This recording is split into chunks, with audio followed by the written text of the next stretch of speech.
What's up, my peoples, and salutations, Israel. Welcome back to K.O.I, Oklahoma. My name is Rob. Thank you for stopping by my channel. I want to give praise, honor, and esteem, prestige to His Highness, His Majesty, the King of Kings, the Master of everybody, the Creator of the entire universe. All right. His name is Yahuwah, and we serve Him only. All right, and that's in these last days. That is probably the most important thing, to the most important bit of knowledge that I can share with you, is that in order to receive the benefits that comes with being Israel, we have to call on the Most High only, and we have to trust in Him only. There is no middleman that can help us meet Him. All right, there is no middleman. All right, the middleman He set up, the middlemen He set up was the prophets. All right, and they told us all we needed to know. So everything is in the information in the Tanakh, the Old Testament, and we don't need anybody else. All right, any middlemen, all right, to be worshiping and calling on and all that kind of stuff, which takes away the honor and the prestige from the Most High. All right, and He told us He would test us by doing that. He said, if anybody comes doing that, Deuteronomy 13, anybody comes with all these miracles and doing signs and wonders and doing miraculous things, but they lead you away from me, I'm testing you. All right, that's what He said. So call on the Most High only. All right, but you see the title. Today we're going to talk about, I'm going to give you 3 examples why we need to go under the English when we're doing our studies and our research. You can't just be reading the Bible and studying the Bible in the KJV. You can't do it. All right. I still look at the KJV from time to time, especially when I'm studying from the Strongs. But I read the Tanakh often. All right, the Brenton Septuagint, and then every now and then I get in a couple of different translations just to see what they're saying. The NIV, NLT, and New King James Version, just other stuff. I've never checked out a Sefer Bible, but I plan on getting me a Sefer Bible soon, because there's a few channels I watch and they have Sefer Bibles. So I'm gonna check that out and just see what's being said, because I want the art. When you research and when you study, the main thing that we're trying to get, all right, is the full scope. We want a full scope of what the Most High is trying to convey to us, so it could be understood. There is no, we're not all over the place like Christianity and other religions have us. Catholicism and all that stuff have you all over the place. All right, what they say one thing and then next week they say another, and those two things do not mesh, and they don't gel and blend together. And that's what we're not trying to do over here. That's what we're not. Those of us who are out here telling you to serve the Most High only, we trying to keep you away from confusion.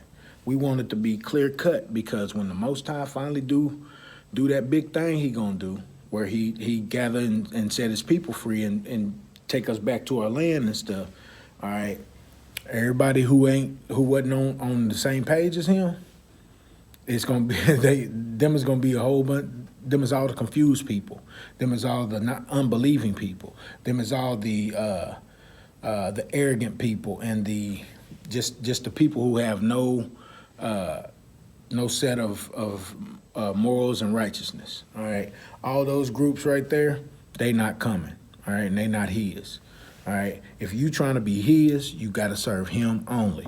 All right, and I'm gonna show you 3 examples of why we need to go under the English to verify what I'm saying. All right, let's see here. The first example is going to be Exodus chapter 20. Very, very familiar verse. I'm going to read it from the KJV. All right, I should have already had that cued, but it's all good. This ain't gonna be a long video. I've been trying to do better at keeping the videos down for you guys, because I know we all got a lot on our plate. We all press for time, and we all are trying to get our houses in order. You know what I'm saying? And plus, we all watch a lot of different videos, so it's good when you can put a whole bunch of great information into a small bit of time. So, and that's what I try to do for you guys for the most part. Sometimes I fail, but those of you who have been patient with me, thank you for watching. All right, Exodus chapter 20, verse 3. Simple verse. It says, "Thou shalt have no other gods before me." All right, now, when you go underneath, when I say go underneath, I'm talking about looking at what the actual Hebrew words are there. In this particular case, in this example, we're gonna look at the word before. All right, so I'm in the Blue Letter Bible, my app. All right, and I know some people don't like to use the apps on their phone. It's a great resource. It's a great tool. When you work a day job, when you work as many hours as I do, and you're able to just quickly go to something. All right, that's why I use it, and it's very convenient for me, and it's been very helpful. All right, so we're looking at the word before. Right here it says L or al, whichever one, AL. It's H5921. All right, when you go into that Hebrew word H5921, all right, you get the root word etymology, properly the same as H5920, used as a preposition in the singular or plural, often with prefix or as conjunction with the particle following. All right, this is what I want to get to, though, the outline of the biblical usage. All right, it says upon, on the ground of, according to, on account of, on behalf of, concerning, beside, in addition to, together with, beyond, above, over, by, onto, towards, to, against. Now, I read all those because when you get the fullness, the full scope of what the Most High is saying right there, thou shalt have no other gods beside me, all right, or before me. It said, I believe it said before me. In the Tanakh, it says, thou shalt have no other gods besides me, all right? When you look at this too, it says you could put above. You take out before or take out besides and put above in there. Thou shalt have no other gods above me, all right? It says together with, all right? There shall have, take out the word and put this word in. Thou shalt have no other gods together with me. Think about that. All right. Also, against, thou shalt have no other gods against me. The Most High is the Most High. Think about what I'm saying here. Most High. That means he's the highest of all. There is no one to put against him. So every time that we're saying Satan is against him, all right, we're making Satan equal to him, adequate adversary. And that's not, we shouldn't be doing that. That's just something to think about. All right, another thing we can insert there, take against out. All right, put in addition to. All right, this section in here. Thou shalt have no gods in addition to me. That kills the salvific son right there. That kills it. That's one of the reasons why we got to go under the English. All right, let me read that same verse from the Tanakh real quick. All right, let me read it from the Tanakh, and then we'll get right into example number 2. Oh, phone, don't be going slow on me. Come on. All right, there we go. All right, from the Tanakh, Exodus chapter 20 and verse 3. It says, "You shall have no other gods besides me," like I said before. And in the KJV, it says before me. In the Tanakh, it says besides me. All right. When he says there should be no other gods besides me, that is it. It's eliminating anybody else. There is no middleman for us. All right. We are directly accountable to him. All right. All right. Example number 2. Let's go to Deuteronomy 6 in the KJV. All right, Deuteronomy chapter 6. All right, familiar verse of scripture again. Verse 4, it says, "Hear, O Israel, Yahuwah our mighty one is one Lord." All right, or people might try to say right there, Yahuwah our mighty one is one Yahuwah. All right, let's go under the English here. Interlinear. Let's see here. All right, the word we want to look at right there, all right, is one. All right. It says, "Hear, O Israel, Yahuwah, our mighty one," all right, is one. Yahuwah. All right, that's what it says right there. But when you go over to the Tanakh, it says something totally different. So let me look at that word Ehad. That's H 258. Ehad or Echad.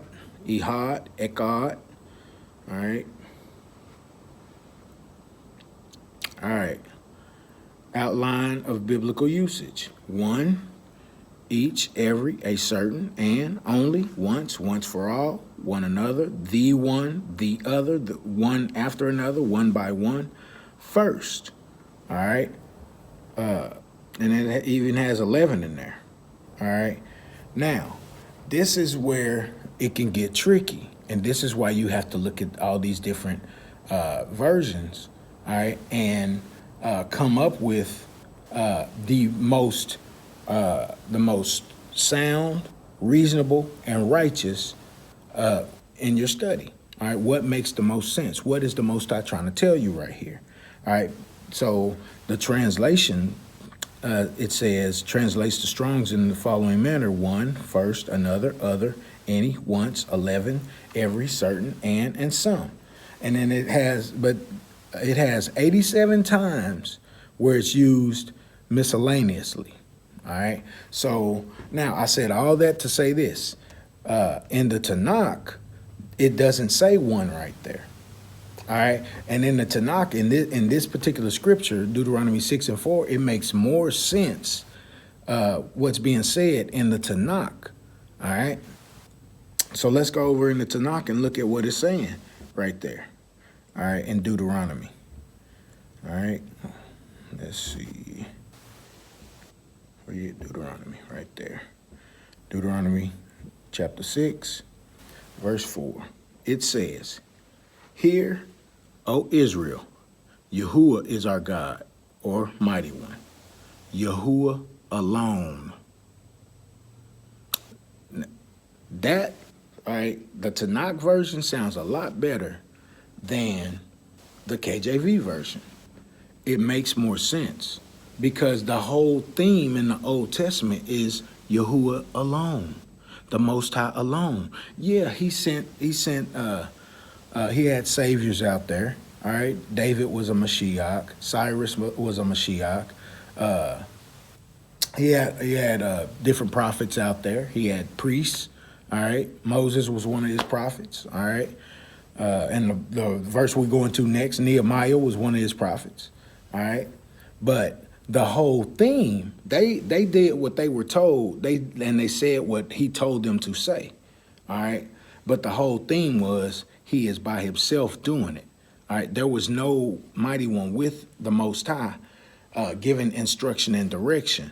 All right, in that Old Testament, and the Most High said he don't change. So whatever they talking about in this New Testament, if we go under the English, all right, if we look beyond the English and we start digging and doing our own research and stuff, we can come to the conclusion that the Most High is alone and we supposed to be serving him alone. We supposed to turn back to him, and he not going to reset this thing until his chosen children, the remnant that's left from his blood, his original bloodline, turns back to him, all right, and acknowledges him alone, okay? That's what I'm saying. This can get tricky if you just stay in that KJV. You'll never see some things. You'll never see them. All right. Be courageous enough. Be bold enough. Be intelligent enough, and just humble enough to go and look. All right.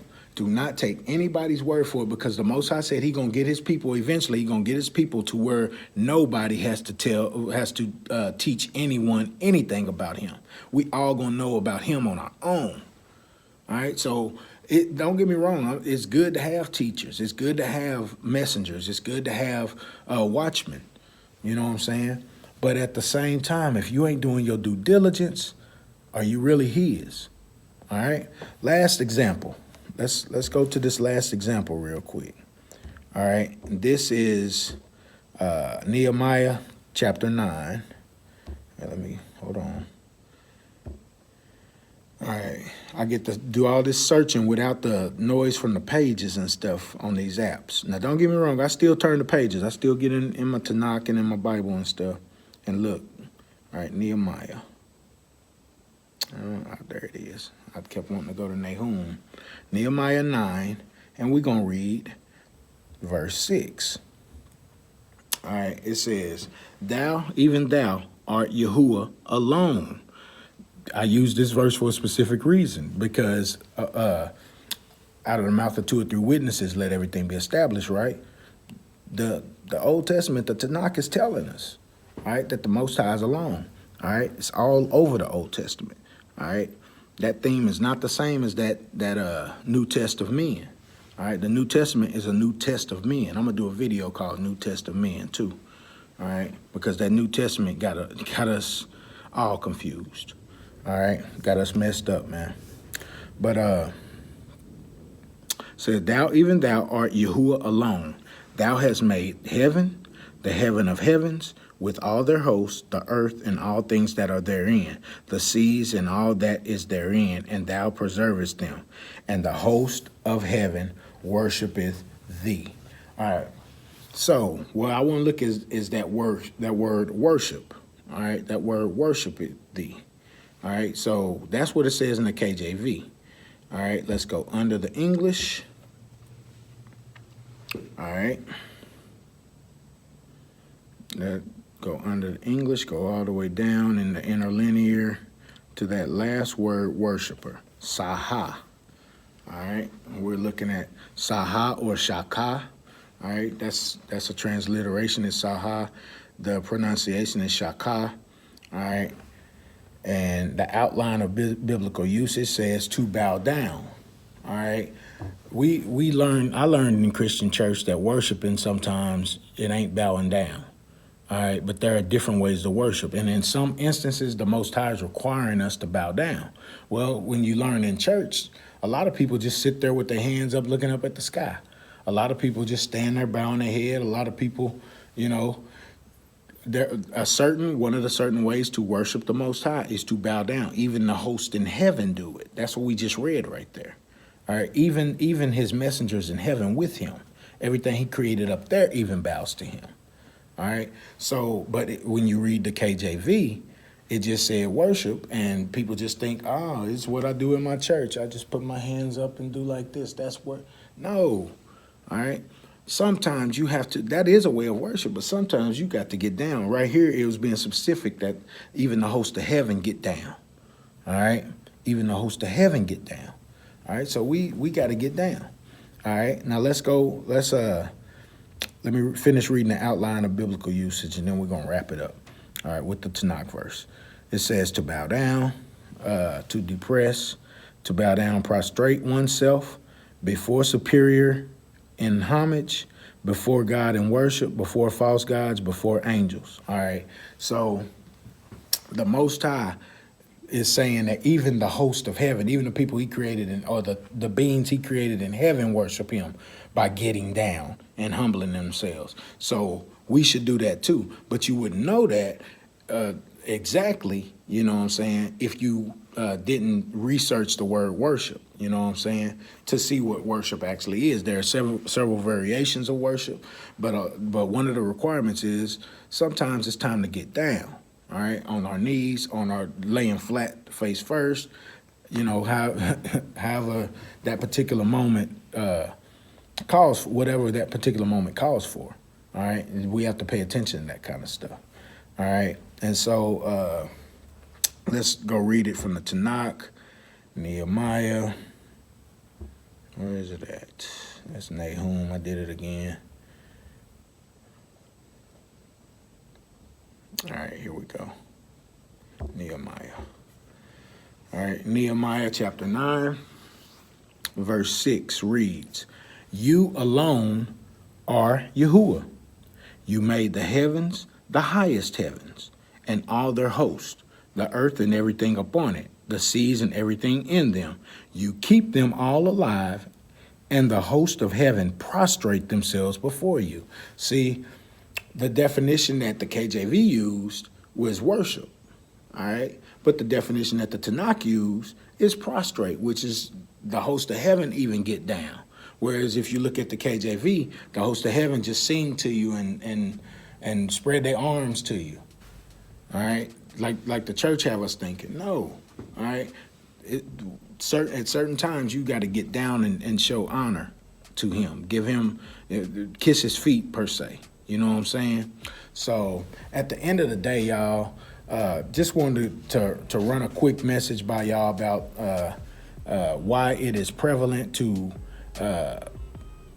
go under the English, all right, and look at different translations, look at different definitions. Like I've said in a previous video, you got to start being careful with these dictionaries because they're starting to put stuff in there and change old definitions that are accurate to make them start fitting. They changing marriage, they changing what a man is, changing what a woman is. Just, you got to be careful with certain stuff because you'll go in there and start maybe falling for some of that beguiling words and stuff. But hey, hope you guys got something out of this. If you wouldn't mind hitting that like button, sharing this if you think somebody can that this will help somebody, all right? And just continue to do your own research, continue to study, and remember, all right, I ain't got all the answers, but I'll share what I learned. Much love, y'all. Shalom.